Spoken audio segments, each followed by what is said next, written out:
My name is Gavin Evans, and this is my review of Bumblebee. And this review will have spoilers, so there's your warning.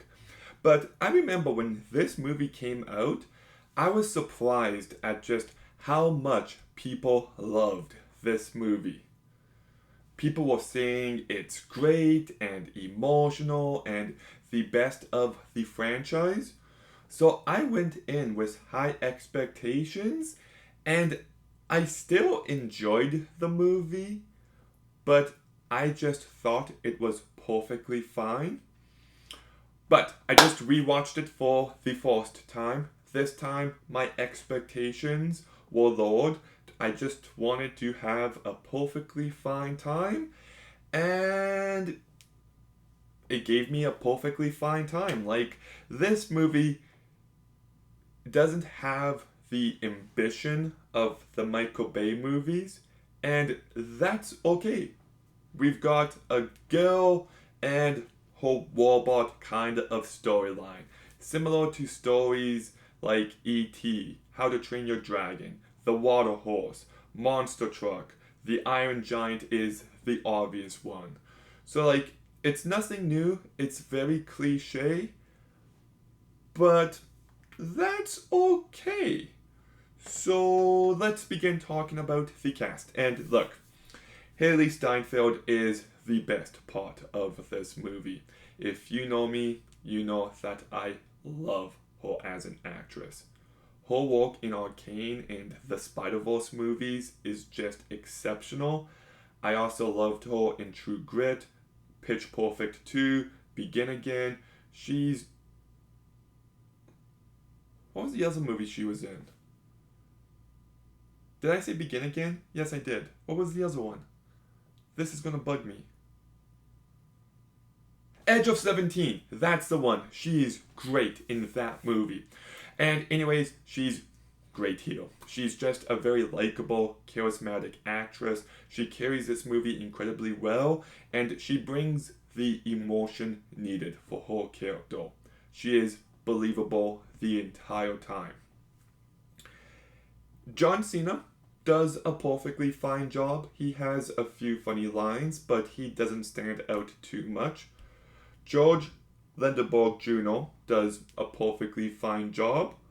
John Orwitz does a perfectly fine job. Jason Drucker does a perfectly fine job. Pamela Adlon, perfectly fine. Steven Schneider, perfectly fine. Haley Steinfeld, great. Everyone else, perfectly fine. We've got a relationship here between Charlie and Bumblebee, and I thought it was perfectly fine. I don't think it's anything exceptional, but it did its job well enough. There is a romance in this movie, and it's nothing great, but it's perfectly fine. We've got plenty of action here, and it's neither great or bad, it's just perfectly fine. The visual effects look a bit more cartoony, but they still look perfectly fine. The soundtrack is filled with 80s hits, and it works well enough for this movie, so it's perfectly fine. The movie is just perfectly fine. It's one of those movies that is so consistently entertaining and consistently average that it never does anything that blows me away, but it never does anything that annoys me. I do prefer the human plot over the Transformers plot. Like Charlie grieving over her dad and the family has moved on, but she hasn't, was much better of a story to me than the Autobots and Decepticons are fighting for some reason, and Bumblebee is to scout Earth, and Decepticons are after him. I didn't care too much for that. I cared about the more human aspects. There is some funny moments.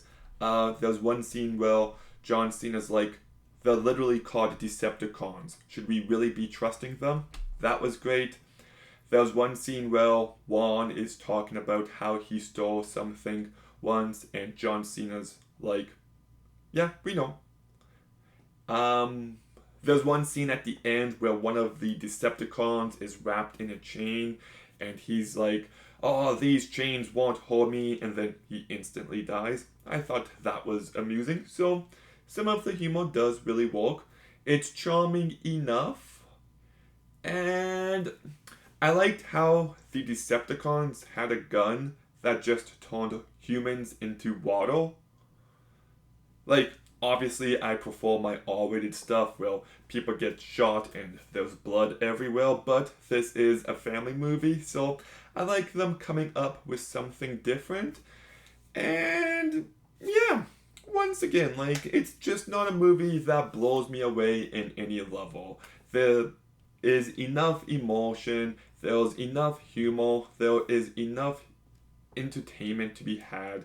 It does lean into the cliches, but I don't necessarily think that's a bad thing. And Haley Steinfeld elevates this movie, so I enjoyed, just not to the same degree as everybody else. So I'm giving Bumblebee a 6 out of 10. I will say that I would prefer if Travis Knight just continued doing stop motion movies. You know, I know he wants to get out of that box, maybe, but it's what he truly excels at. I love Kubo and the Two Strings, and I can't wait for Wildwood. But, anyways, Bumblebee, have you seen it? What did you think?